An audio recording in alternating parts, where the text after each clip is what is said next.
She had rehearsed the smile for 3 days. Standing before the mirror in her dressing room at Ashworth Manor, Seraphine had practiced the exact curve of her lips, the precise tilt of her chin, the careful way her eyes would soften when she looked at him across the room. Not too warm, not too cold. The perfect expression of a duchess who adored her husband without appearing desperate for his approval. She needn't have bothered. Because when the Duke of Ashworth opened his mouth at the Countess of Ravensmere's autumn banquet, in front of 200 of the most powerful people in England, he did not speak of politics, or the harvest, or the renovation of the East Wing that had occupied him for months. He spoke of her, and he destroyed her. But we'll get to that. First, you need to understand how Seraphine Locke became the Duchess of Ashworth in the first place, and why a single sentence, spoken over crystal glasses and roasted pheasant, could unravel a life she had spent 2 years carefully building. Seraphine had not married Caspian Blackmore, the 6th Duke of Ashworth, for love. She had married him because her father was dying and her family was drowning. Aldrich Locke had been a country physician of some reputation, a man who treated earls and farmers with equal care, and who had made the catastrophic mistake of lending his life savings to a friend whose shipping venture sank, quite literally, somewhere in the Atlantic. By the time the debt collectors began circling, Aldrich's health had already begun to fail him. A wasting illness of the lungs, the doctors said, aggravated by years of late nights and damp consulting rooms. The same kind of suffering he had spent 30 years treating in others had come for him with quiet, merciless irony. There was no money for a specialist, no money for the medicines that might have slowed the illness, no money for anything except watching him diminish. Seraphine had 2 younger sisters, Margot, 17, with a voice that could fill a cathedral and no prospects to fill a parlor, and Odette, 14, who read Latin for pleasure and had opinions about everything that would have made her unmarriageable, even with a fortune behind her. Their mother, Vivienne, held the household together with the fierce, silent determination of a woman who refused to let her children see her weep. The proposal came through an intermediary, Mr. Hadrian Sable, a solicitor with careful eyes and an impeccable waistcoat, arrived one Tuesday morning with an offer that sounded like salvation. His client, the Duke of Ashworth, required a wife. The requirements were specific. She must be well educated. She must be presentable. She must understand that the marriage was a practical arrangement, not a romantic one. She must produce an heir. In return, all debts owed by the Locke family would be settled. A physician from London would attend her father. Her sisters would receive dowries sufficient to secure respectable matches, and Seraphine herself would become a duchess. She had exactly one question for Mr. Sable. Why me?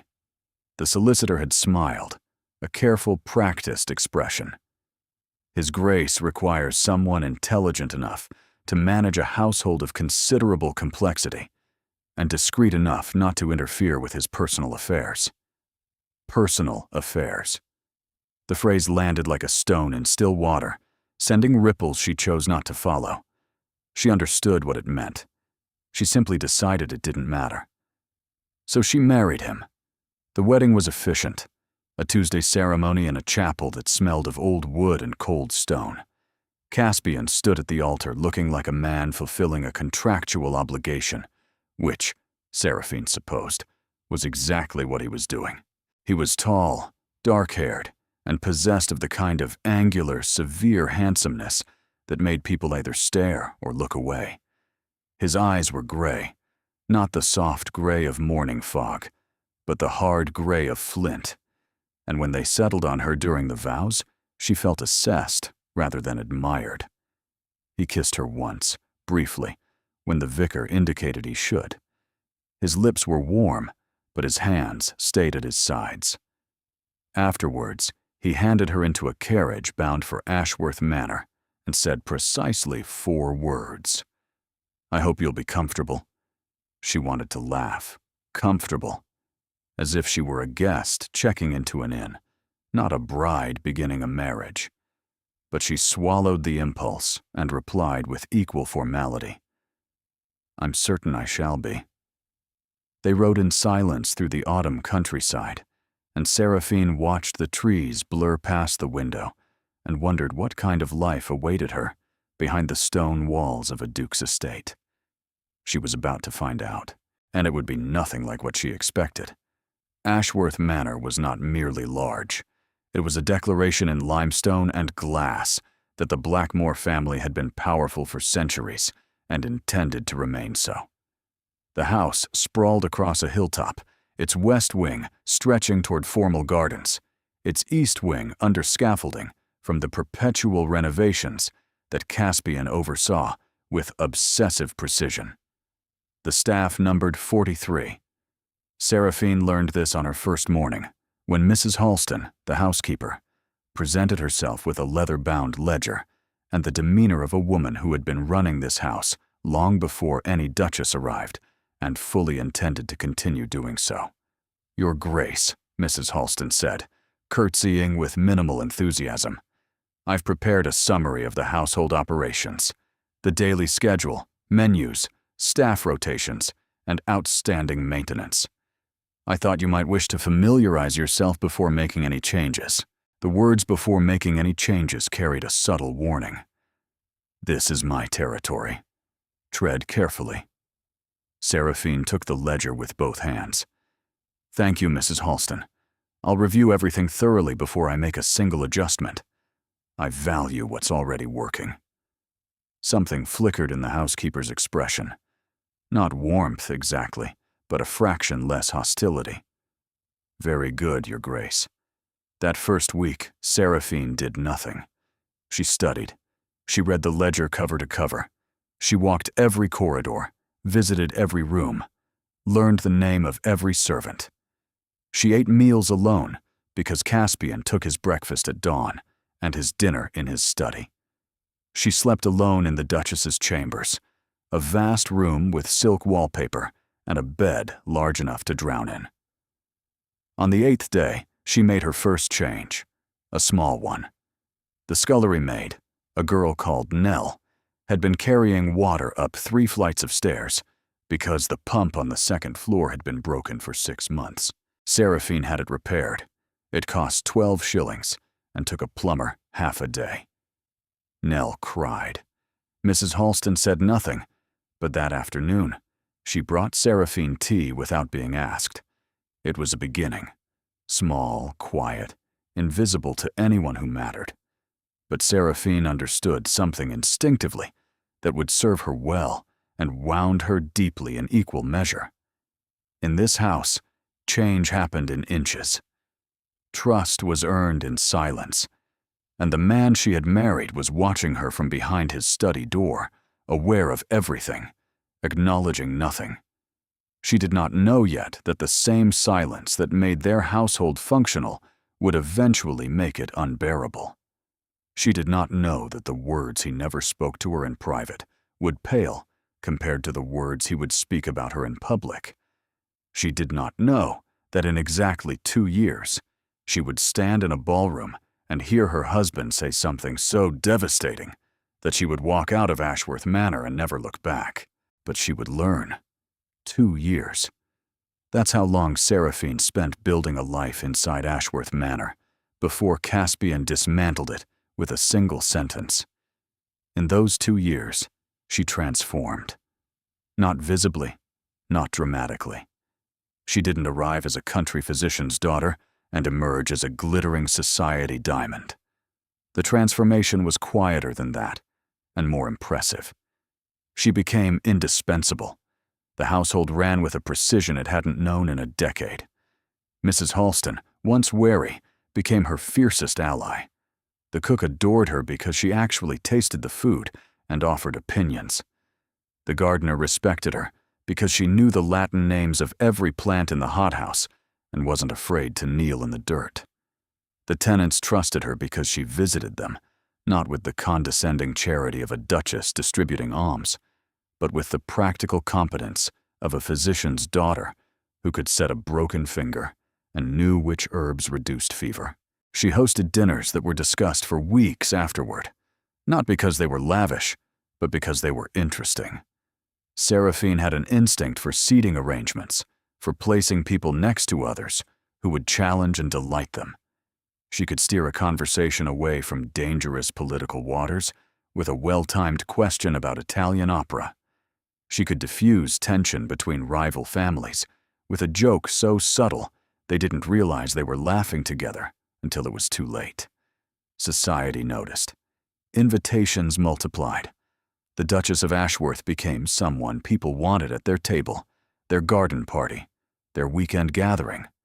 Not because she was beautiful, though she was, in a quiet, unconventional way that grew on people, but because she made every room she entered slightly better than it had been before she arrived.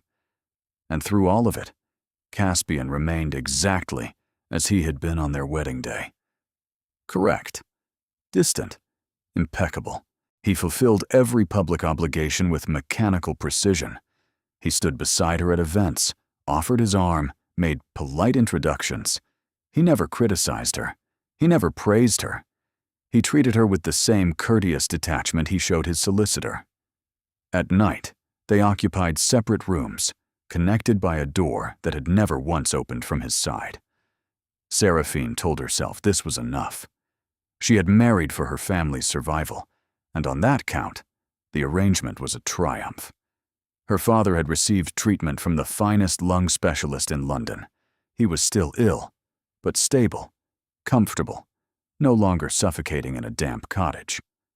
Margot had been introduced to society and was being courted by a gentle-natured baronet who adored her singing. Odette had been enrolled in a school that actually appreciated a girl who read Latin and had opinions. This was enough. This was what she'd signed up for. If she sometimes caught herself watching Caspian across the dinner table, studying the way candlelight softened the sharp planes of his face, wondering what he thought about when he sat alone in his study until 2 a.m, that was her problem, not his. He had never promised her affection. She had no right to expect it. But then came the Countess of Ravensmere's autumn banquet. The evening began beautifully.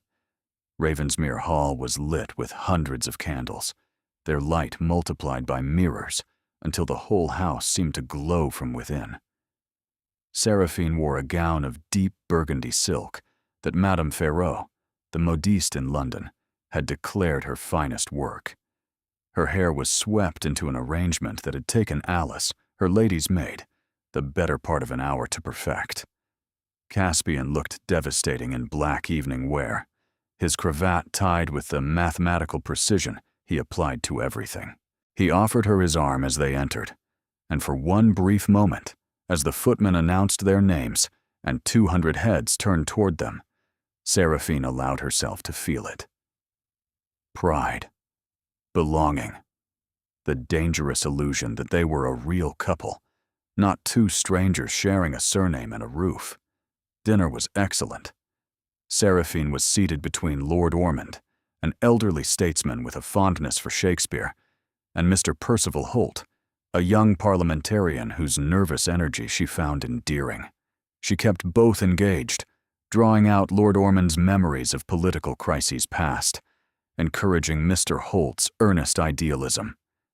Across the table, she could see Caspian in conversation with the Countess of Ravensmere and Lady Isolde Marchford, a widow of considerable beauty and even more considerable ambition.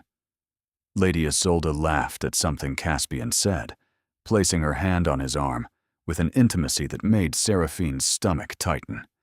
She looked away. This was not her concern. Personal affairs.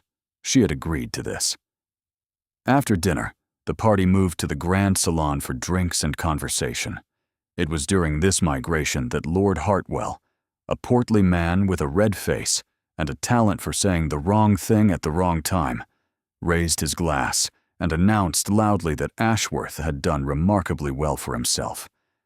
A duchess who could run a household and charm a room. Not bad for an arranged match, eh, Ashworth? The room went quiet. Not silent, but that particular hush that falls when people sense something interesting is about to happen. Caspian stood near the fireplace, a glass of brandy in his hand. Lady Isolde was at his elbow. Half the room was watching. And then he spoke. His voice was calm, measured, as if commenting on the weather. Yes, she's proven quite useful, hasn't she? Rather like a good housekeeper who happens to share one's name. The laughter that followed was not universal, but it was enough. Enough to fill the room. Enough to reach Seraphine's ears where she stood near the window. Enough to stop her heart. A good housekeeper who happens to share one's name. Lady Isolde's laughter was the loudest. Bright, musical, triumphant. As if she'd won something. Seraphine's face did not change. Her mother had taught her that. The physician's daughter's skill of absorbing pain without flinching. She finished her conversation with Mrs. Hartwell. She complimented the Countess on the floral arrangements. She smiled at a young debutante who looked nervous. Then she found Caspian in the crowd, and she looked at him. He was already looking at her, and in his eyes, she saw something that confused her. Not cruelty, not triumph. Something that looked almost like horror, as if his own words had ambushed him, as if the sentence had escaped before he could cage it. But it was too late. The words were loose. The damage was done. Seraphine held his gaze for exactly 3 seconds. Then she turned away. She did not speak to him for the rest of the evening. She did not speak in the carriage home. She sat in the darkness, her hands folded in her lap, her face toward the window, and let the silence say everything her dignity would not allow her to voice. Caspian shifted beside her once, drawing breath as if to speak. He didn't. When they arrived at Ashworth Manor, Seraphine walked directly to her chambers without a word. She closed the door. She locked it. She stood in the dark for a long time. Then she sat at her writing desk and began to compose a letter. And she retrieved the cases she had packed 3 weeks ago from the storage room at the end of the corridor. He found the room empty at dawn. Caspian had not slept. He'd sat in his study staring at a glass of brandy he never drank, replaying the moment over and over. The words. Her face. The 3 seconds of eye contact that had felt like a blade drawn slowly across his chest. He'd meant it as deflection. Lord Hartwell's comment about their arranged marriage had landed too close to something Caspian wasn't prepared to examine in public, and his instinct, the same cold, cutting instinct that had protected him since childhood, had reacted before his conscience could intervene. A good housekeeper, who happens to share one's name. He'd heard the laughter, he'd seen Isolde's satisfaction, and he'd seen Seraphine's face, not the carefully composed mask she wore for the world, but the fraction of a second beneath it, when something behind her eyes had shattered like glass dropped on marble. He told himself he would apologize in the morning. He would find the right words.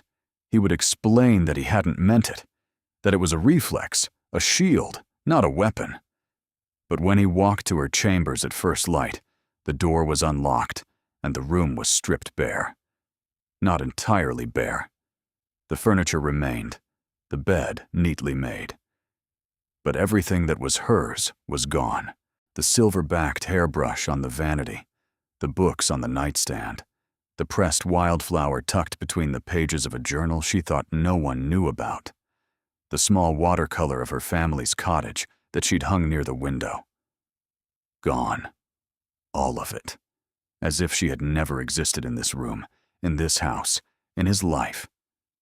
On the writing desk, centered with the precision he recognized as distinctly hers, lay a single envelope, his name on the front in her careful, elegant hand.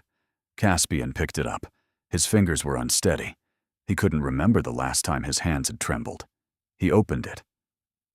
Your Grace, I have spent 2 years learning the particular shape of your indifference. I have catalogued it the way I once catalogued my father's symptoms, clinically, methodically. without allowing myself the luxury of despair. I noted each missed dinner, each turned shoulder, each conversation that began with formality and ended with silence. I filed them away under the heading of our arrangement and told myself that this was what I had agreed to, and that agreement should be honored even when it hollowed me out from the inside. I did not marry you expecting love. I want you to know that. I married you expecting respect. Perhaps that was naive. Perhaps respect, like love, must be earned, and a woman purchased for the price of her family's debts has not earned enough of either. But a good housekeeper who happens to share your name. That, Your Grace, I did not agree to. I have endured your distance. I have endured your silence. I have endured watching Lady Isolde Marchford place her hand on your arm and laugh as though she belonged there, and I did not. I endured all of it because I believed that the work I did in your household, the tenants I visited, the staff I cared for, the reputation I built for your family name, that it had earned me at least the dignity of not being mocked by my own husband in front of 200 people. I was wrong. You will find the household accounts current through the end of the quarter. Mrs. Halston has been briefed on pending matters. The East Wing renovation requires a decision on the stonework by the 14th of November. The tenants at Barrow Farm are expecting the new roof before the first frost. I have taken only what I brought into this marriage, which, as you have made clear, was very little. The jewels, the gowns, the accessories purchased with Ashworth funds remain in the wardrobe. I want nothing that carries the weight of obligation. My father's address is below. I ask that you do not contact me there. If there are legal matters to discuss, Mr. Sable knows how to reach my solicitor. I wish you well, Caspian. I mean that without irony. I hope you find whatever it is you've been looking for in your study at 2 in the morning, because it clearly was not me. Yours in conclusion, Seraphine. He read it 3 times. The first time, the words blurred. The second time, they cut. The third time, he folded the letter carefully, placed it in his breast pocket, and walked to the window. The garden stretched below him in the thin autumn light, perfectly maintained, every hedge trimmed, every path swept. Her work. All of it. Mrs. Halston appeared in the doorway. She did not knock. Your Grace, the Duchess departed at 4 this morning. She took the small carriage and her maid. She asked me to ensure the household continued as normal. As normal. As if normal were possible when the only person who had made this house functional had just walked out of it. When did she begin packing? Caspian's voice was level. He was proud of that. Mrs. Halston hesitated. She did not pack last night, Your Grace. She packed 3 weeks ago. The cases have been in the storage room since the beginning of the month. She was waiting for a reason to leave. You gave her one. The words landed like a fist. 3 weeks. She had been preparing to leave for 3 weeks. She had been sitting across from him at breakfast, walking beside him in the gardens, managing his household, and attending his social obligations, all while knowing she was going to disappear. And he hadn't noticed. He hadn't noticed because he never looked closely enough to see. Thank you, Mrs. Halston. That will be all. The housekeeper did not move immediately. Your Grace, if I may. She paused, choosing her words with uncharacteristic care. The Duchess was the best thing that ever happened to this house. Every person on this estate knows it. Whatever you said last night, and I suspect I'll hear the details before noon. I hope you know that you've lost something that cannot be replaced by renovating another wing. She left before he could respond, which was fortunate because Caspian had no response. He stood at the window for a long time, holding the letter against his chest, and tried to understand how a man could live in the same house as a woman for 2 years and never once tell her that the sound of her voice in the corridor was the only thing that made the silence bearable. He hadn't told her because telling her would mean needing her, and needing someone meant they could leave, which of course was exactly what she had done. The irony was not lost on him. It tasted like ash. He needed to find her. He needed to fix this. He needed to say every word he'd locked behind his teeth for 2 years. But first, he needed to understand why he had locked them there in the first place, and that meant going somewhere he'd been avoiding for far longer than 2 years. It meant going home. Not Ashworth Manor. The other home. The one where it all began. Caspian's mother had died when he was 9. He rarely spoke of her, not because the memory was painful, though it was, but because speaking of her meant speaking of what came after. And what came after was the reason he had spent his entire adult life constructing walls so high and so thick that not even a woman as remarkable as Seraphine had been able to find a door. Thornfield Lodge sat 12 miles from Ashworth Manor, at the edge of the estate's northern boundary. It was a modest house by aristocratic standards, built of honey-colored stone, with a walled garden that his mother had planted herself. She had loved that garden with a devotion that bewildered the staff. A duchess on her knees in the dirt, coaxing roses from soil that didn't want to cooperate. But Eleanor Blackmore had been that kind of woman, stubborn, warm, utterly indifferent to the expectations of her station. Caspian's father, the 5th Duke, had worshipped her. That was the only word for it. Garrett Blackmore had married Eleanor against his family's objections. She was the daughter of a country vicar, educated beyond her class, possessed of opinions that made drawing rooms uncomfortable, and her husband quietly proud. They had been, by every account, deliriously happy. And then she fell ill. The consumption took her slowly. Months of coughing that Garrett insisted was nothing. Months of specialists who prescribed rest and fresh air and tonics that did nothing. Months of watching the woman he loved disappear by degrees until one February morning, she simply stopped breathing. Caspian remembered the sound his father made. Not a scream, not a sob. A sound like something fundamental breaking. A load-bearing wall giving way inside a structure that would never be sound again. Garrett Blackmore did not recover. He functioned. He managed the estates, attended Parliament, and fulfilled his duties. But the man who had laughed easily and argued passionately and danced with his wife in empty hallways, that man was buried alongside Eleanor in the family plot. What remained was a ghost in expensive clothing, performing the role of Duke while the person inside had long since departed.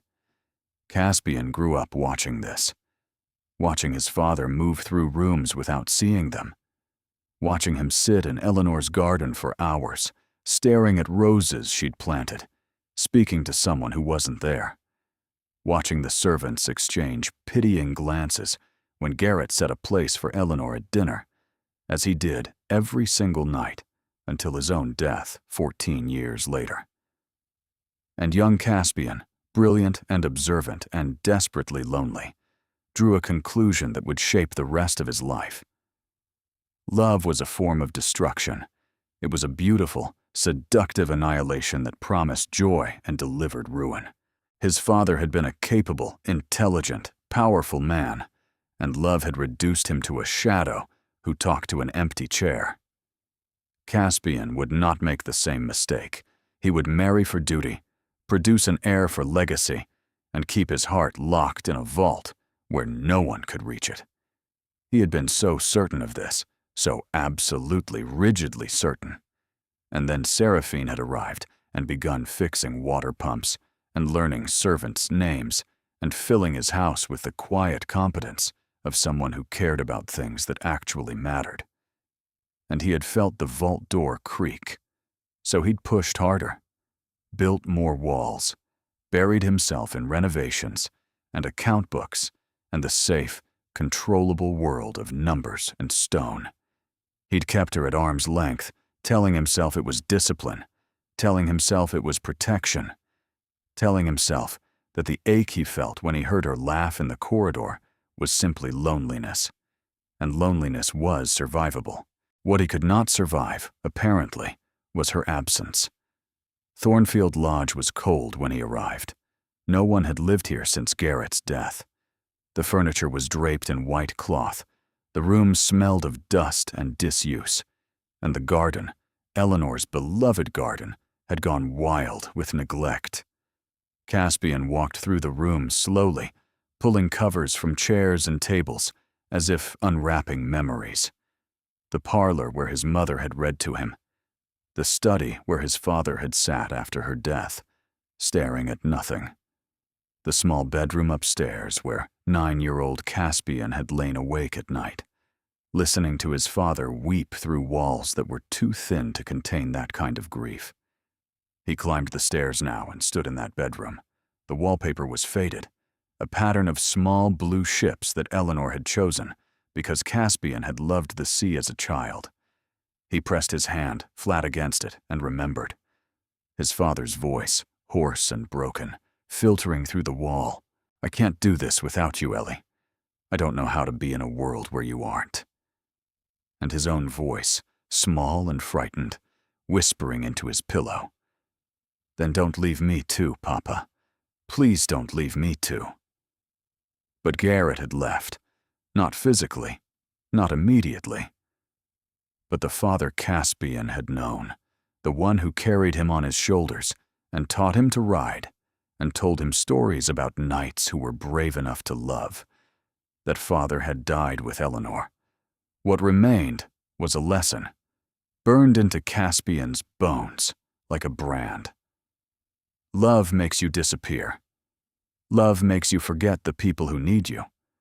Love is a door you walk through and never come back from.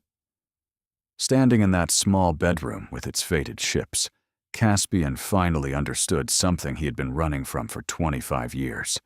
He hadn't been protecting himself from Seraphine. He'd been protecting himself from becoming his father. And in doing so, he had become something worse.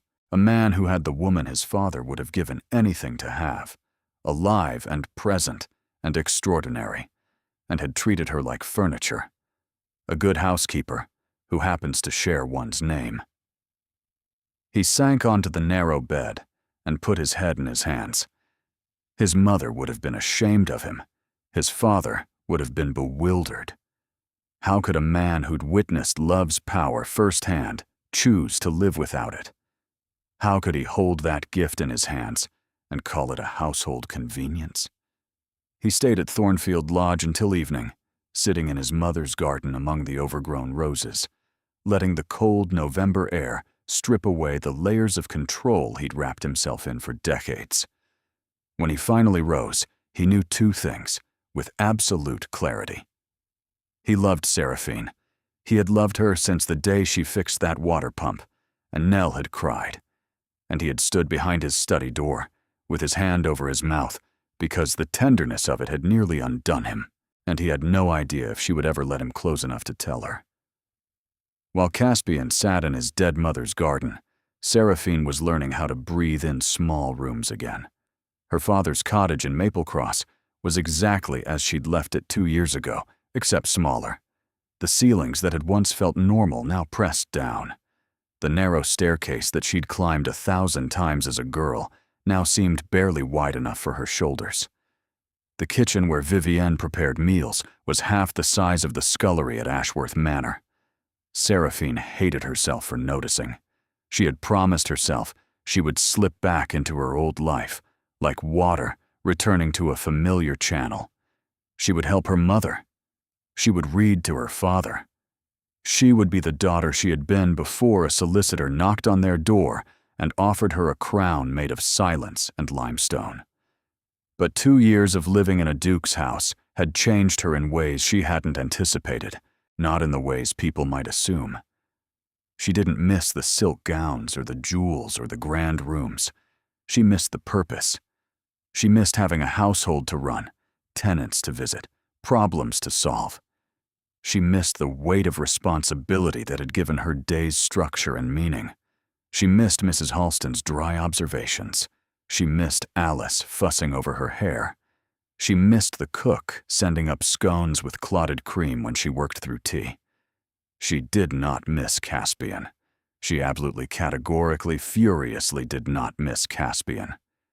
Except at night, when the cottage was quiet and she lay in her narrow childhood bed, remembering the way she sometimes heard Caspian's footsteps pause outside her door at midnight before continuing down the corridor.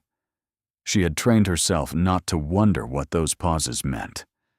Now, in the dark, she wondered.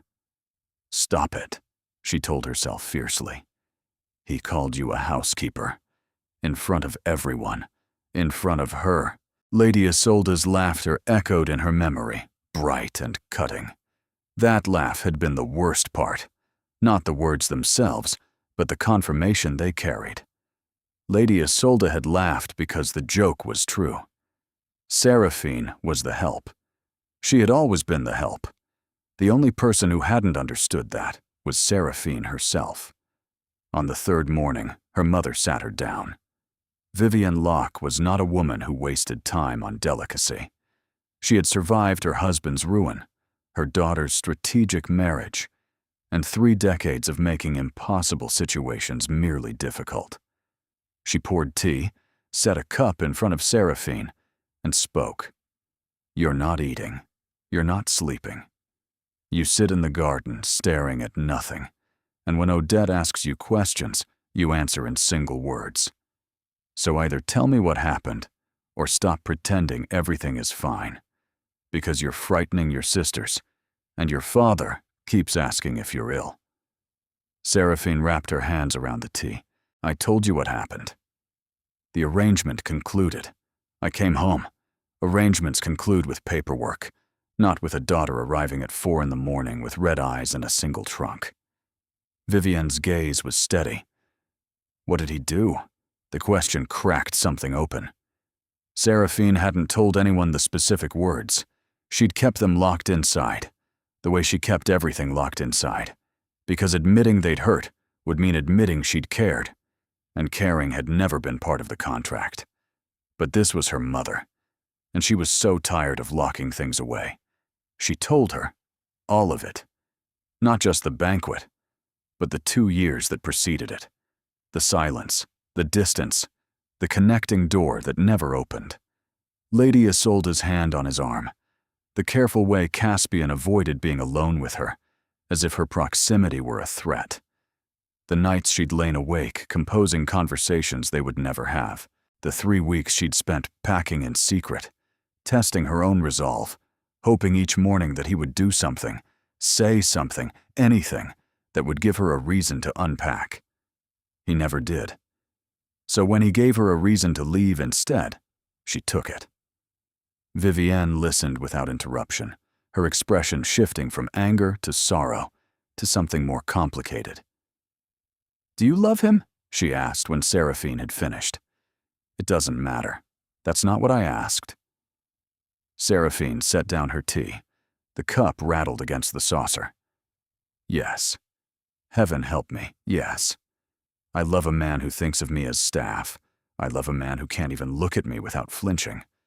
I love a man who has spent 2 years building a fortress around himself, and I was fool enough to think that if I was patient enough, if I was useful enough, if I was enough, he might eventually let me in." Her voice broke. "He didn't let me in, Mama. He let me serve. There's a difference, and I was too desperate to see it." Vivienne reached across the table and took her daughter's hand. "You are not desperate. You are not foolish.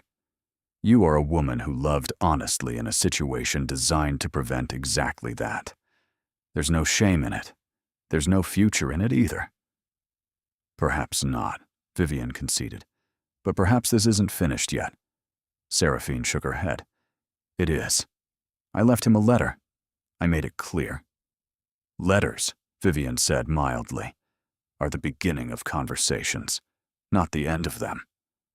Before Seraphine could respond, the front door opened, and Margot burst in, breathless, her bonnet askew. "There's a carriage coming up the lane, a very fine carriage. with a crest on the door. Seraphine's blood went cold. No, he wouldn't. But Margot was already at the window, and when she turned back, her expression was strange. Not the excitement Seraphine expected, but something closer to confusion. "It's not the Duke," she said slowly. "It's a woman, an older woman. Very well dressed, very stern-looking. She's getting out now, and she looks absolutely furious." Seraphine closed her eyes. She knew exactly who it was. Lady Philippa Blackmore, Caspian's aunt, his father's formidable elder sister, the woman who had raised him after Garrett retreated into grief. The woman who had, according to household whispers that Seraphine had never been meant to hear, arranged the marriage in the first place. And she had come to Maple Cross, which meant either Seraphine was about to be dragged back or destroyed where she stood. She smoothed her hair, straightened her spine, and opened the door. Lady Philippa Blackmore did not sit when invited. She stood in the center of the Locke family parlor, her traveling cloak still fastened, her gloves still on, and surveyed the modest room with the expression of a woman cataloging every crack in the plaster and every threadbare cushion. She was 63 and looked 50. Tall, angular, with silver hair pinned in a style that hadn't changed in decades. Her eyes were the same flint gray as Caspian's, and just as unreadable. "So," she said, "this is where you've been hiding." "I'm not hiding, your ladyship. I'm home." "Home." Lady Philippa's gaze swept the room again. "Yes, I suppose it is." She turned to Vivian, who stood in the kitchen doorway with the guarded politeness of a woman defending her territory. "Mrs. Locke, I presume. You raised this girl. I did. You did a remarkable job. She's managed to throw my nephew into the worst crisis of his life, and she's barely 26. Vivian's chin lifted. "My daughter didn't create the crisis. Your nephew did." The two women regarded each other across the narrow parlor. Two mothers, two completely different worlds, united only by the stubborn conviction that they were right. Lady Philippa turned back to Seraphine. "I'll be direct, because I haven't the patience for anything else. My nephew is falling apart. He arrived at Thornfield Lodge yesterday, which he hasn't visited since his father died. His valet reports that he sat in the garden until nightfall without a coat. This morning, he sent me a letter that contained more feeling than anything he's written in 20 years. She paused. It was 3 lines long, and 2 of them were about you. Despite everything, Seraphine's heart twisted. What did he say? That is between my nephew and myself. What I came here to determine is whether you're worth the chaos you've created. I didn't create any chaos. He humiliated me in front of 200 people. Lady Philippa's expression didn't change. Yes. He told me what he said. It was unforgivable. He knows it. I know it. Everyone who was at that wretched banquet knows it. Lord Hartwell has been dining out on the story for 3 days, and Lady Isolde Marchford has been telling anyone who will listen that she's the true Duchess in all but name. The words stung, but Seraphine kept her face composed. Then it seems everyone agrees. The arrangement has concluded. Lady Philippa removed her gloves, 1 finger at a time, with the deliberate precision of someone preparing for serious work. Sit down, child. You too, Mrs. Locke. What I'm about to tell you does not leave this room. They sat. Lady Philippa remained standing. She seemed to require the advantage of height. My brother Garrett married for love. I watched it destroy him. Not the marriage itself, which was genuinely happy, but the loss of it. When Eleanor died, Garrett ceased to exist. He breathed, he ate, he signed documents, but the man was gone. I raised Caspian from the age of 9 because his own father couldn't look at him without seeing Eleanor's eyes and falling apart.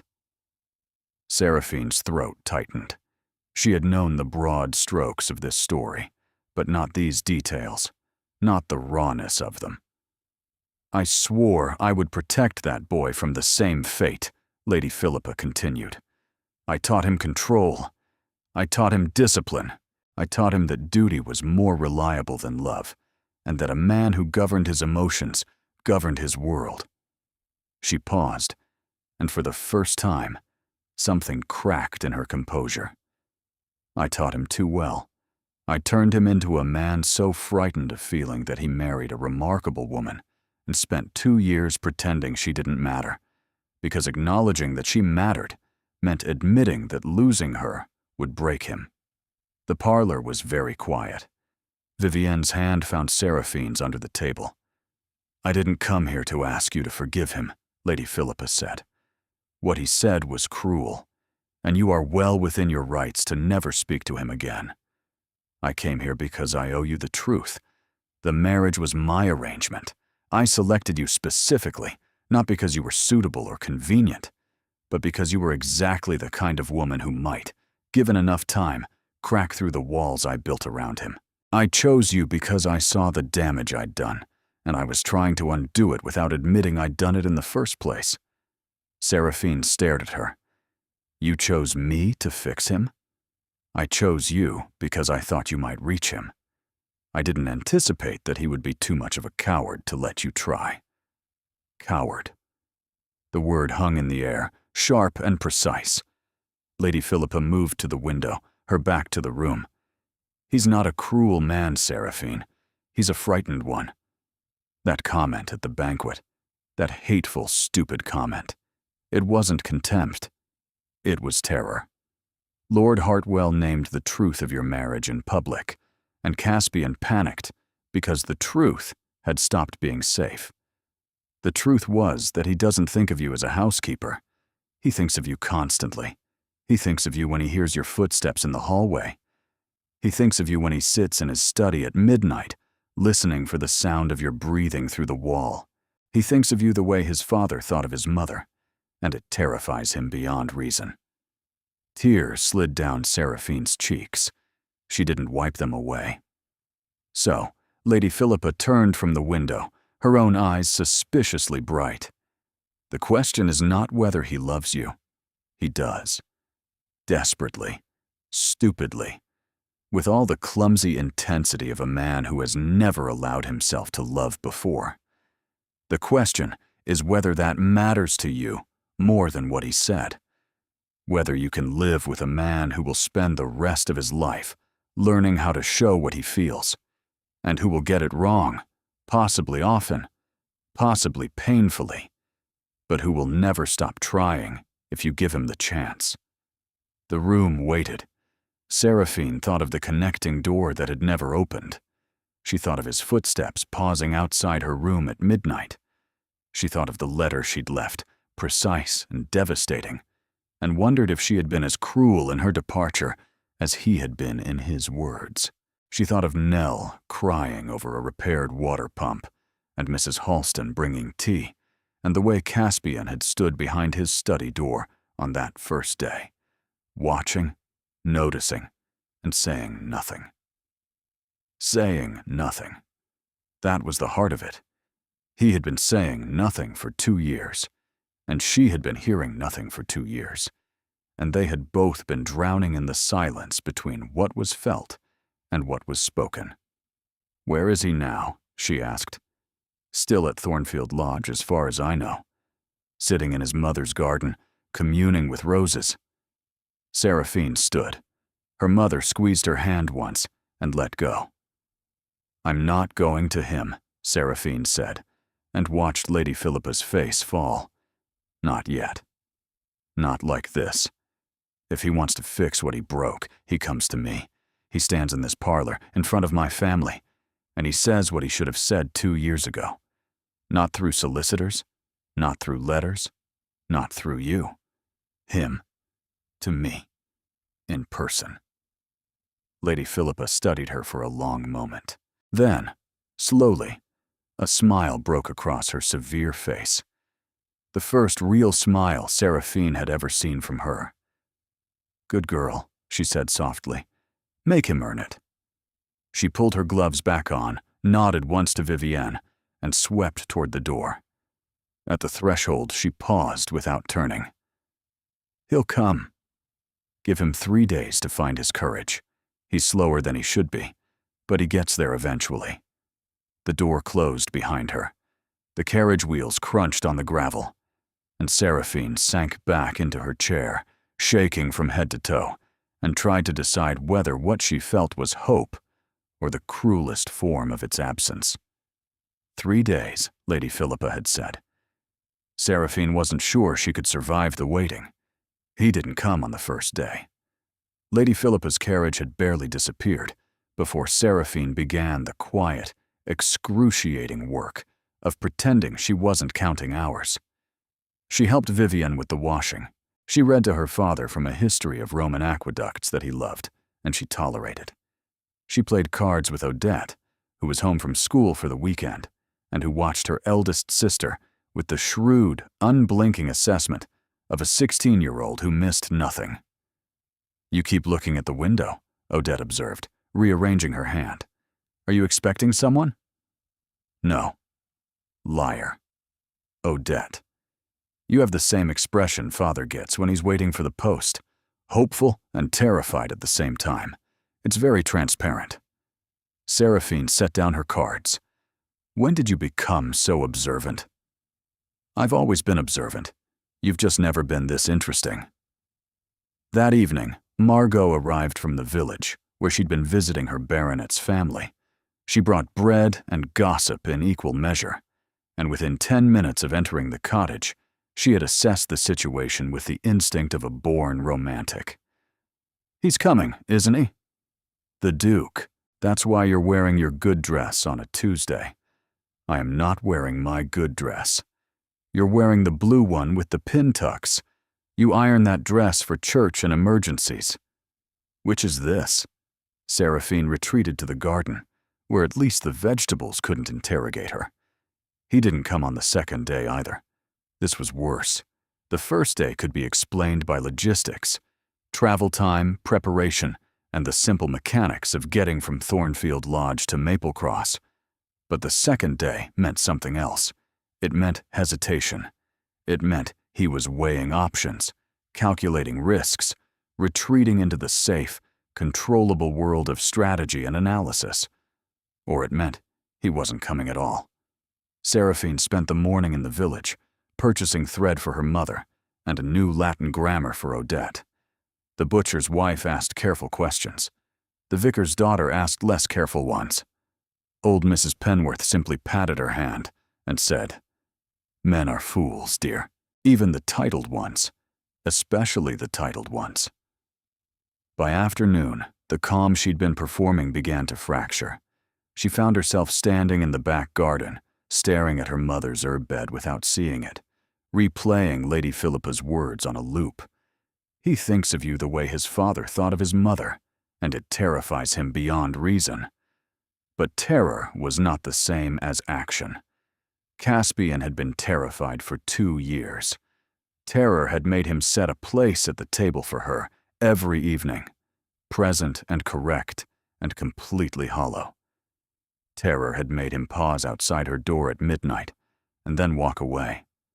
Terror had made him call her a housekeeper in front of every titled family in London, rather than admit, even to himself, that she was the center of his world. Terror was not enough.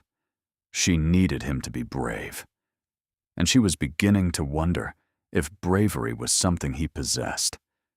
That night, she couldn't sleep. She lay in her narrow bed and stared at the ceiling and had a conversation with herself that felt like a war. He's not coming. He might be. He won't. He's exactly who he showed you he was. A man who chooses control over connection every single time. But the footsteps, the midnight pauses, the way he stood behind his study door and listened, that's not love. That's surveillance. Maybe for him, it was the closest he could get. She turned onto her side and pressed her face into the pillow and tried very hard not to cry. She failed. The third day began with rain. Seraphine told herself this was appropriate. Dramatic weather for the final act of a drama that had gone on far too long.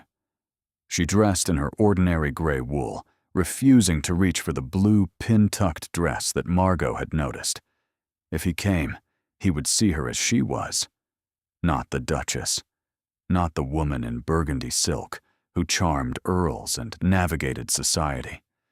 Just Seraphine, the physician's daughter from Maple Cross, who loved a man too broken to love her back. If he came. By noon, the rain had worsened, and hope had thinned to something barely visible, like sunlight through heavy cloud. Vivienne moved around the kitchen with the careful quiet of a woman who knew her daughter was hurting and had run out of ways to help. Aldrich dozed by the fire. Odette read Latin in the corner. Margot had gone back to the village. And then, at 2:30, with the rain hammering against the windows and the fire guttering in the hearth, there was a knock at the door. Not a timid knock. Not a polite knock. A knock that sounded like someone had been standing outside for some time, gathering courage, and had finally committed before the courage ran out. Seraphine's entire body went still. Vivienne looked at her. Seraphine looked at the door. Odette looked up from her Latin with undisguised interest. "Shall I?" Vivienne asked. "No." Seraphine stood. Her hands were trembling. She pressed them flat against her skirt and crossed the room and opened the door. Caspian stood on the doorstep, soaked to the bone. He looked nothing like a duke. His hair was plastered to his forehead. His coat was dark with rain. He had no hat, no gloves, no valet. Behind him, a horse stood tied to the garden gate, steaming in the cold, which meant he had ridden 12 miles in a downpour rather than taking a carriage. His eyes found hers immediately, and she saw everything Lady Philippa had described. Terror, desperation, and underneath it, barely held together, the raw edge of something that looked like it might shatter if she said the wrong word. Or the right one. "You came," she said. Her voice was steadier than she expected. "I almost didn't. 3 times I turned the horse around. The honesty was startling. He had never been this transparent. The words came out like they cost him something. Twice on the main road, and once at your garden gate. What made you knock?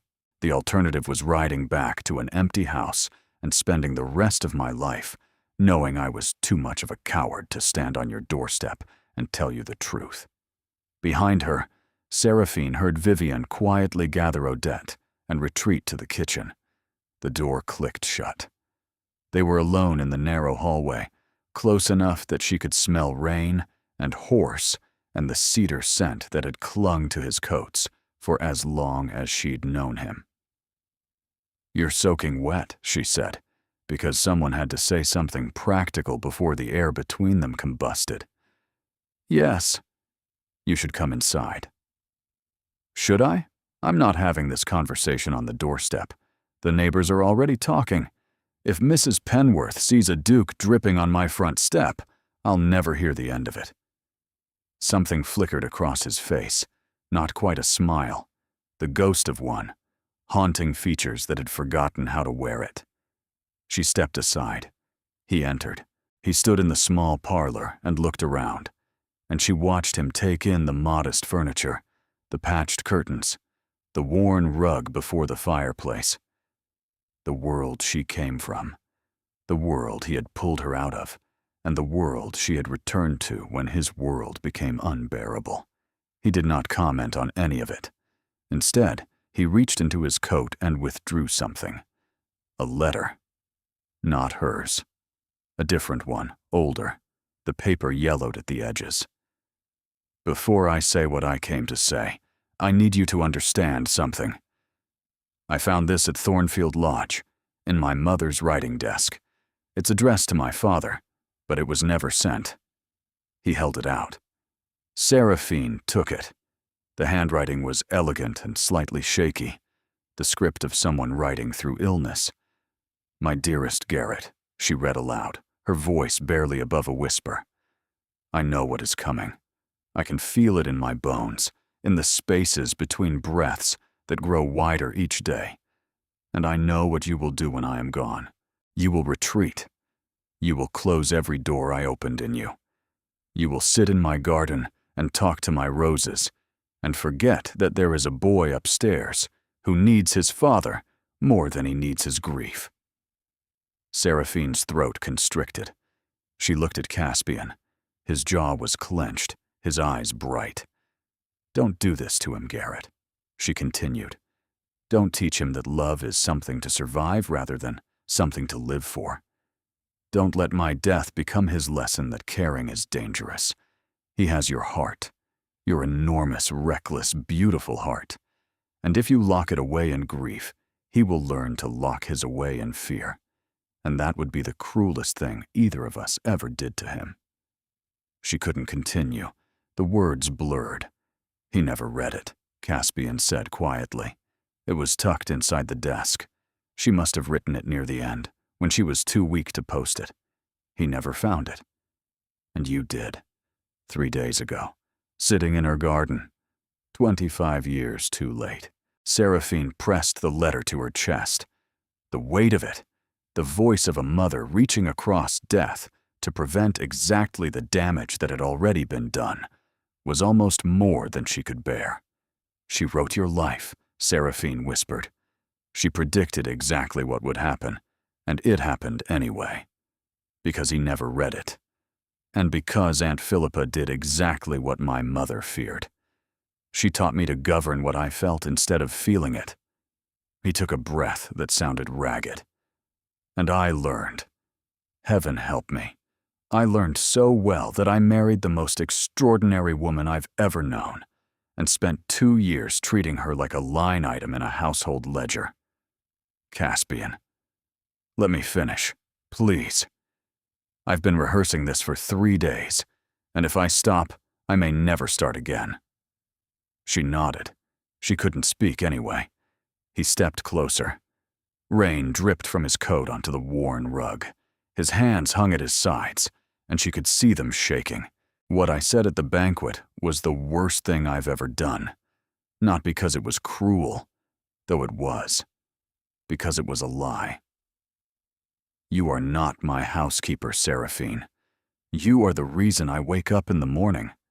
You are the reason I pause outside your door at midnight, because the sound of your breathing is the only thing that makes that house feel like a home instead of a mausoleum. You are the reason I sit in my study until 2 in the morning, because going to bed means lying in the dark and knowing you're on the other side of a door I'm too frightened to open." His voice broke. He steadied it with visible effort. "I called you a housekeeper because Lord Hartwell said the truth out loud, and the truth was that I had fallen so completely and so helplessly in love with my own wife that it terrified me more than anything I've ever faced. So I did what I've always done. I deflected. I diminished. I turned the most important person in my life into a punchline because admitting what she meant to me felt like stepping off a cliff." He was crying. The Duke of Ashworth, standing in a country physician's parlor with rain in his hair and tears on his face, looking nothing like the controlled, impenetrable man she'd married, and everything like the frightened boy who'd whispered into his pillow, begging his father not to leave. "I'm not asking you to forgive me," he said. "I'm not sure I deserve that. I'm asking you to let me try, to let me learn how to love you the way you should have been loved from the beginning.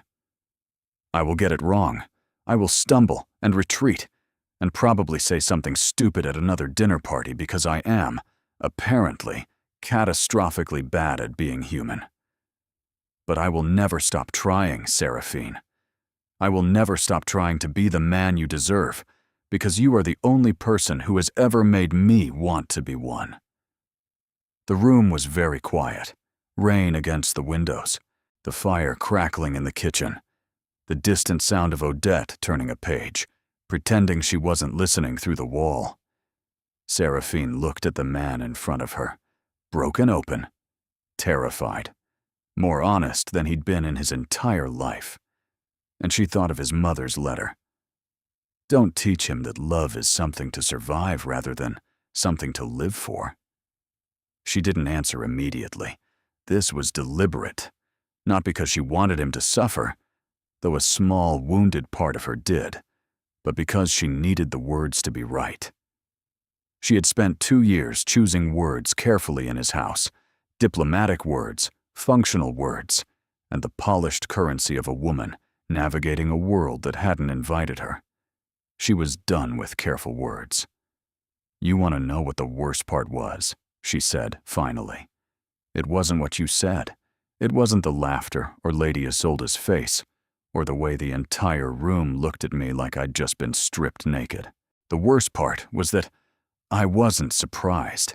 He flinched as if she'd struck him. I spent 2 years waiting for it. Waiting for the moment you'd confirm what I already believed, that I was a transaction, a solution to a problem, a woman you purchase the way you'd purchase a thoroughbred or a painting for the gallery. And when it finally came, when you finally said it out loud, do you know what I felt? He shook his head. Relief, because the waiting was finally over. I didn't have to hope anymore. I didn't have to lie awake at night wondering if the sound of your footsteps pausing at my door meant something or nothing. I didn't have to sit across from you at breakfast and search your face for some sign that I mattered to you as anything other than a competent manager of your domestic affairs. The tears were falling freely now, both of them, standing in a tiny parlor, destroying and rebuilding something simultaneously. You're asking me to let you try, she continued, but you need to understand what you're asking. You're asking me to trust a man who had 2 years to open a door and chose the lock every single time. You're asking me to believe that the man who called me a housekeeper in front of half the aristocracy actually lay awake, listening to me breathe. Do you understand how impossible that is? Yes. Do you understand that love isn't a single speech in a rainstorm?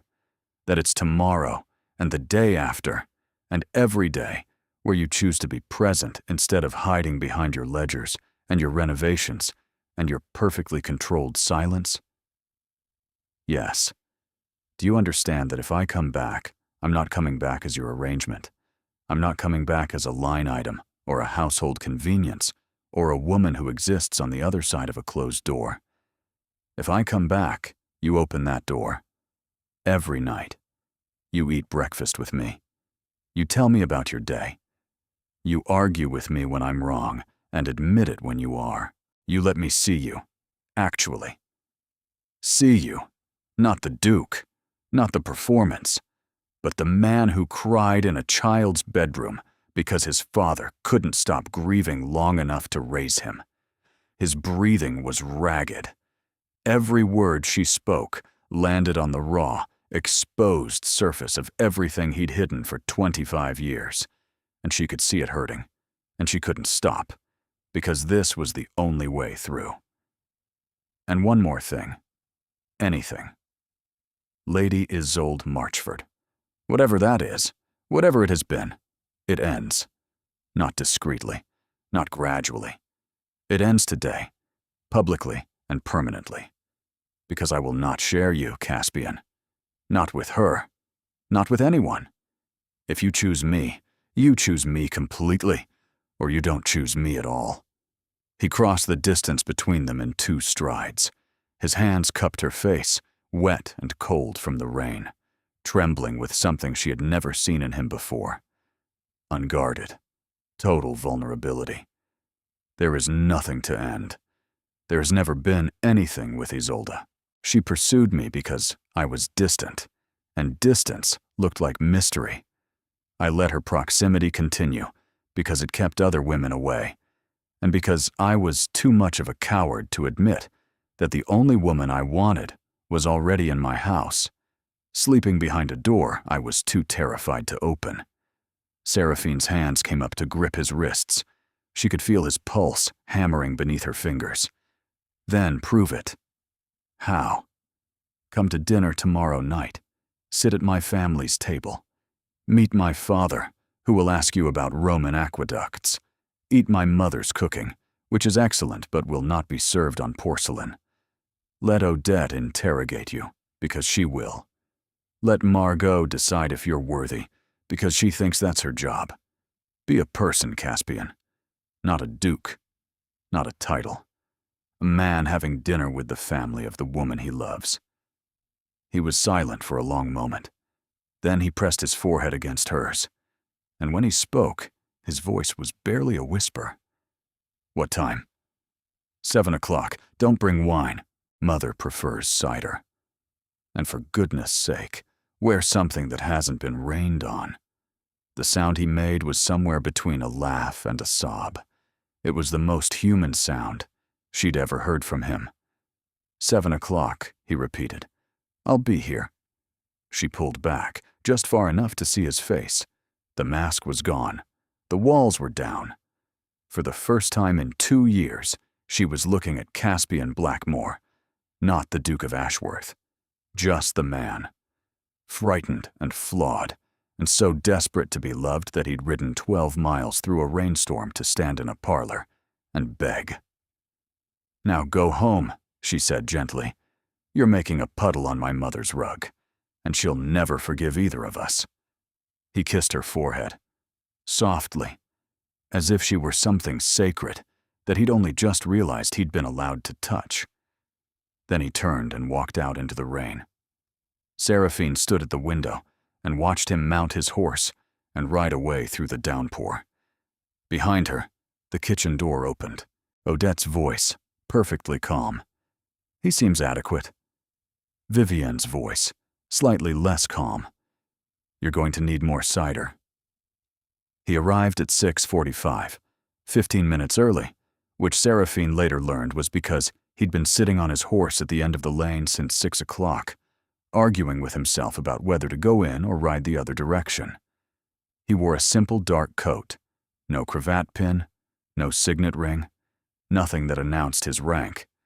His hair was dry this time, though slightly less controlled than usual, as if he'd been running his hands through it. He carried a jug of cider and a small parcel wrapped in brown paper. You said not to bring wine, he said, standing on the doorstep with the expression of a man about to face a firing squad. But you didn't say anything about cider. Vivienne materialized behind Seraphine, took the jug, evaluated Caspian with a single comprehensive glance, and said, Come in, then. Wipe your boots. The cottage had been transformed, not elaborately, but with Vivienne's quiet care. The table was set with their best cloth, candles lit, mismatched chairs arranged to accommodate an extra guest. The smell of roasted chicken and rosemary filled the small rooms. Aldrich was seated by the fire, thinner than Seraphine remembered, but with the same sharp intelligence in his eyes. So you're the Duke, Aldrich said. Sit down. My daughter tells me you've been an idiot. Father. She didn't use that word. She used several others that were considerably more specific. But idiot captures the essence. He gestured to the chair opposite. Tell me about the East Wing renovation. I hear you've been using Portland stone. Terrible choice for northern exposure. You'll have erosion within a decade. Caspian sat, and for the first time in Seraphine's memory, he looked completely out of his depth. Not in a ballroom surrounded by society, not in Parliament debating policy, but here, in a cottage kitchen, being lectured about stonework by a dying physician in a worn dressing gown. It was, she realized, exactly what he needed. Dinner was an education. Vivienne's chicken was superb, and Caspian said so with genuine appreciation. Odette, true to form, launched an interrogation within minutes. Do you read Latin? Some. Translate this. She slid a passage across the table. Caspian examined it. His eyebrows rose. This is Catullus. The love poems. You're 16. I'm well read. Translate it. He did, fluently and with a faint smile that suggested he was beginning to enjoy himself. Odette nodded, satisfied. He'll do. Margot, who had arrived breathless and late with her bonnet on crooked, spent the first course watching Caspian like a judge at a competition. By the second course, she had apparently reached a verdict. You have kind hands, she announced. You hold your fork the way father holds his instruments. Carefully. Respectfully. It was such an unexpected observation that the table went quiet. Caspian looked down at his hands as if seeing them for the first time. Thank you, he said. I think that's the nicest thing anyone's ever said to me. After dinner, Aldrich beckoned Caspian to his chair by the fire. The women cleared the table, and Seraphine watched from the kitchen doorway as her father and her husband spoke quietly, heads close together. She couldn't hear the words, but she saw Caspian's posture change. The rigidity melted. His shoulders dropped. At one point, Aldrich placed a hand on Caspian's arm, and Caspian covered it with his own and held it there. When they finally rose, Aldrich was smiling. He'll make mistakes, Aldrich told Seraphine later when Caspian had stepped outside for air. He'll retreat into himself when things get difficult. It's a habit, and habits don't break clean. But the man I spoke to tonight is not the man who called you a housekeeper. That man is gone. Or going. Give the new one a chance. What did you talk about? Death, mostly. His father's. Mine, eventually. How loss shapes people. How the worst thing fear can do is convince you that the thing you're afraid of losing isn't worth having in the first place. He reached into his dressing gown pocket and withdrew the brown paper parcel Caspian had brought. He asked me to give you this. Said he couldn't give it to you himself because he'd make a mess of explaining it. Seraphine unwrapped it. Inside was a small leather journal, very old, with initials embossed on the cover. E.H.B. Eleanor Hartley Blackmore. His mother's journal, Aldrich said. He found it at the house where she lived. He said it's the most precious thing he owns, and he wants you to have it, because you're the only person he trusts to understand what it means. Seraphine opened the journal. The first page, in Eleanor's elegant hand, read, To whoever finds this, I loved deeply. I regret nothing. If that's foolish, then foolishness is the bravest thing I know. She closed it and held it against her chest, and the tears came again, but different this time. Not grief, not anger, something closer to the beginning of healing. 3 weeks passed. 3 weeks of Caspian arriving in Maple Cross every other day, wearing progressively less formal clothing until he showed up one Wednesday in a linen shirt with his sleeves rolled to the elbows, and Vivian declared him almost human. 3 weeks of dinners and conversations, and the slow, painstaking work of learning each other without the architecture of a duke's household between them. Caspian helped Aldrich in the garden, following instructions about pruning that he could have delegated to any one of his 30 groundskeepers, but chose to learn himself. He let Odette teach him Greek conjugations, which he was terrible at, and didn't pretend otherwise. He walked with Margot to the village, carrying her shopping, and listened with genuine interest when she sang for him in the parlor one evening, a folk song about a sailor's wife waiting for a ship that might not return. He brought Seraphine books, not expensive editions from his father's collection, but novels he'd chosen himself, annotated in the margins with tentative, uncertain observations that revealed a mind she'd never been allowed to see. He disagreed with her about poetry and conceded about philosophy. He asked her opinion on estate matters and actually listened. And slowly, incrementally, with all the cautious determination of a man diffusing an explosive he himself had built, he began to open the doors he'd kept locked for 25 years. He told her about his mother, not the facts, which she already knew, but the memories. The way Eleanor smelled of lavender and garden soil. The songs she sang while cooking. The way she'd tuck him in at night and whisper, "Be brave tomorrow, my darling," because that's what today was practice for. He told her about his father's decline, the empty place at the table, the conversations with a ghost. The night 10-year-old Caspian had found Garrett asleep in Eleanor's garden in January and had to drag him inside, terrified his father was trying to freeze to death. He told her about Aunt Philippa, her fierce, misguided love, the lessons in control that had saved him from his father's despair, but caged him in something almost as devastating. And Seraphine listened. Not as a duchess evaluating intelligence, not as a household manager processing information, but as a wife hearing her husband's heart for the first time. It wasn't easy. There were moments when Caspian retreated, when old habits pulled him back behind the wall, and his eyes went flat, and his voice went formal. Once, during an argument about whether he should confront the gossip Lady Isolde was spreading, he shut down completely, leaving the cottage without a word, and not returning for 2 days. Seraphine didn't chase him. She waited. And when he appeared on the 3rd morning, shame-faced and holding wildflowers he'd clearly picked himself because they were half-crushed and missing most of their stems, she took them and put them in water and said, "Don't disappear again. If you need space, tell me. But don't vanish. Your father vanished and look what it cost." He nodded. He didn't vanish again. On the 22nd day, Seraphine made a decision. She found Caspian in her father's garden, helping Aldrich stake tomato plants that had no business being staked in November, but which Aldrich insisted on preserving. His coat was off.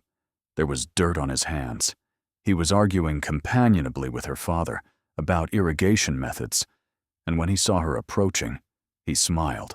Not the careful, controlled expression she'd seen for 2 years, a real smile, unguarded, warm, the smile of a man who had finally stopped being afraid of his own face. "I want to come home," she said. He went very still, the tomato stake forgotten in his hand. Aldrich looked between them, set down his trowel, and retreated into the cottage with remarkable speed for a man with failing lungs. "Home," Caspian repeated carefully. "Ashworth Manor. Our home. But I have conditions." "Of course you do." She caught the twitch at the corner of his mouth. "I'd be worried if you didn't. First, the connecting door between our rooms stays open. Always. I don't care if we argue, if you need space, if you're having the worst day of your life. That door stays open because closed doors are how we got here. Done. Second, I want to visit Thornfield Lodge. I want to see your mother's garden. I want to plant something there with you. Something new, something that's ours. Not a memorial, a beginning." His eyes went bright. He nodded because his voice, she suspected, couldn't be trusted. Third, you write a letter to every person who was at that banquet. You don't grovel. You don't make excuses. You simply tell them that the Duchess of Ashworth is the finest woman you've ever known, and that any man who fails to recognize that is a fool, including and especially you. Seraphine, I mean it. Every single person. Lord Hartwell, the Countess of Ravensmere, Lady Isolde. Everyone. I won't return to a house where people believe I'm tolerated. If I come back as your wife in every sense, publicly acknowledged, publicly valued, and publicly loved. He set down the tomato stake. He crossed the garden in 3 strides. He took her hands, dirt and all. "I'll write the letters tonight. Every one. And then I'll hand-deliver them, because a letter is the beginning of a conversation, not the end." She stared at him. "That's what my mother said. Then your mother is wiser than everyone in my family combined," which frankly, I already suspected. He pulled her close, his arms around her, his face in her hair. And this time, there was no performance, no formality, no careful distance.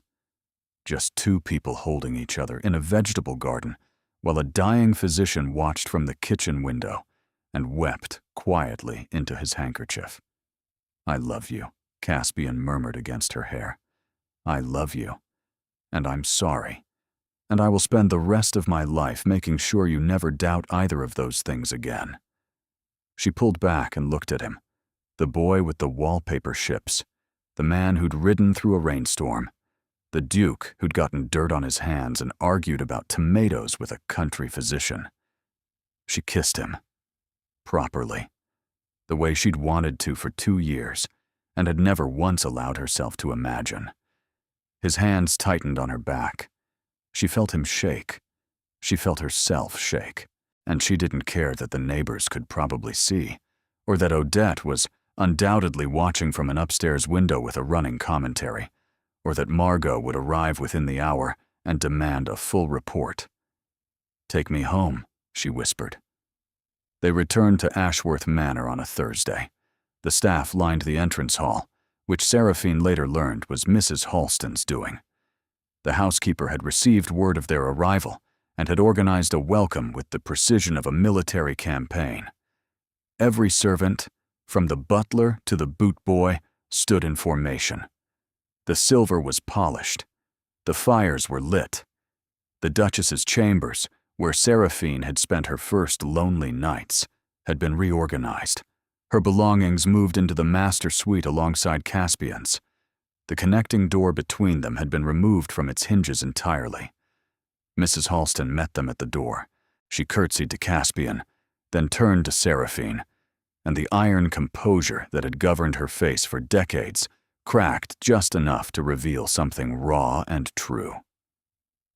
"Welcome home, Your Grace." She took Seraphine's hands, an intimacy that would have been unthinkable a month ago. "We've been waiting." Behind her, Nell, the scullery maid, was crying again. Alice was beaming. Even the cook had emerged from the kitchen, flour on her apron and tears in her eyes. Seraphine looked at the hall, at the portraits and the marble and the soaring ceilings. The same house she'd left in the dark of an October morning with a single trunk and a letter on the desk. The same walls, the same rooms, the same cool grandeur. But different, because this time, the man beside her took her hand in front of everyone and didn't let go. The letters went out that week, 47 of them, individually written in Caspian's precise hand. Not the carefully diplomatic correspondence of a duke managing his reputation, something rawer, more personal, more costly. To Lord Hartwell, "You asked me if I'd done well for myself. The answer is yes, better than I deserved and better than I knew.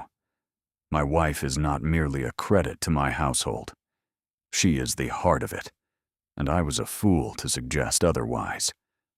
To the Countess of Ravensmere, I owe you an apology for desecrating your hospitality with an act of cowardice disguised as wit. The Duchess sends her regards and hopes to attend your spring gathering, if you'll have us. To Lady Isolde Marchford, there has been a misunderstanding between us that I allowed to persist through negligence. I must be explicit where I should have been clear long ago. My wife has my complete devotion. There is no ambiguity to manage and no encouragement to infer. I wish you well." The responses varied. Several were gracious. A few were frosty.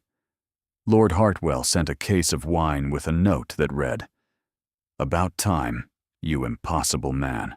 Lady Isolde did not respond at all, but her abrupt departure from London for an extended visit to her sister in Bath spoke volumes.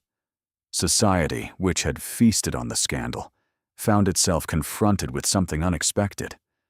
A duke who had publicly diminished his wife and then publicly repented, with raw, uncomfortable honesty, delivered in his own handwriting to every witness.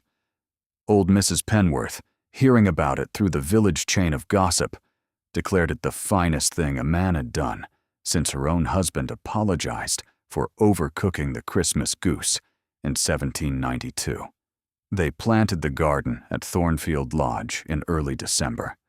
It was too late in the season for most things, but Seraphine had chosen winter jasmine and hellebore, plants that bloomed in the coldest months, that flowered when everything else had retreated into dormancy. A garden that thrived in darkness. It seemed fitting. Caspian dug the beds himself. No groundskeeper, no staff, no, just a duke with blistered hands and muddy knees, working alongside his wife in his dead mother's garden. When they finished, they stood side by side, looking at the freshly turned earth. "She would have liked you," Caspian said quietly. "My mother. She would have liked you very much. I think I would have liked her, too." She sounded like a woman who understood that love isn't the absence of fear. It's what you do in spite of it. He took her hand, dirt under both their nails. And Seraphine thought of Eleanor's journal, of the woman who had loved deeply and regretted nothing. And she understood something that the faded ships on a child's wallpaper had been trying to teach for 25 years. Love was not what had destroyed Garrett Blackmore. Silence was. Grief unspoken, love unexpressed, doors closed against the very people who could have helped carry the weight. Eleanor had known it. She'd written the warning. It had arrived too late, but not for Caspian, not for them. On Christmas Eve, Seraphine's entire family came to Ashworth Manor. Aldrich sat in the library and discussed architecture with Caspian for 3 hours. Vivian took command of the kitchen alongside the cook. Odette discovered the library's classical section and was not seen again until dinner. Margot sang carols in the grand hall, her voice filling the vast space with warmth it hadn't known in years. Lady Philippa arrived unannounced, declared the table settings provincial, then sat down and ate 3 helpings of Vivian's plum pudding.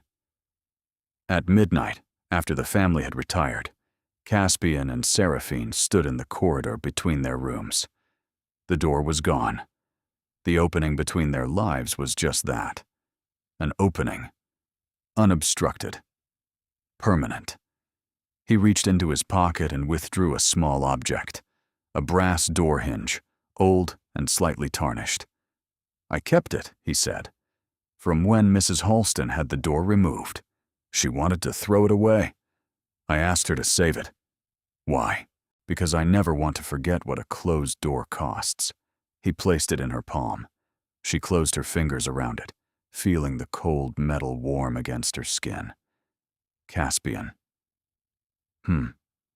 Open the journal. Your mother's journal. The last page.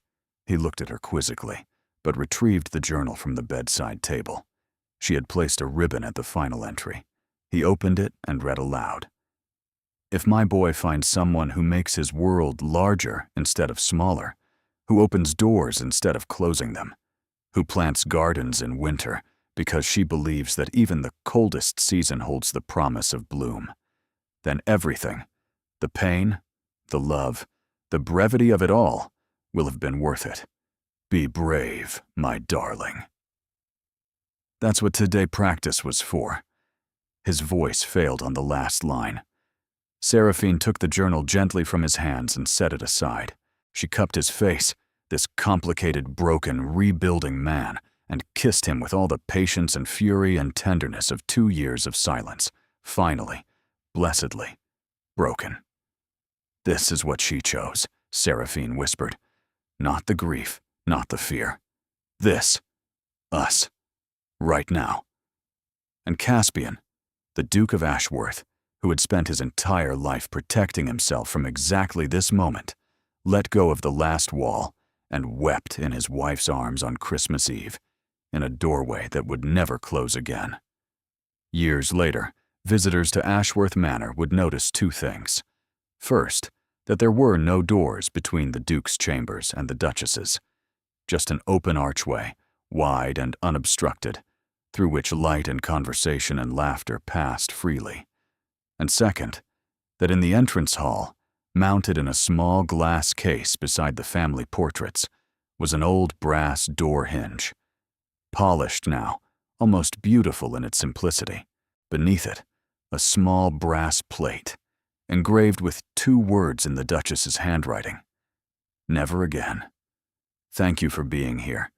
You are the reason these stories exist. Because you believe in love that chooses honesty over hiding, in people who fight for each other, even when they've hurt each other, in endings that feel earned because the journey demanded everything. Do you have a favorite line or scene? Your engagement helps me understand what moves you and what kinds of stories to create next. Consider subscribing if you'd like more stories with emotional depth and genuine character growth. Thank you for being here. You make this community what it is,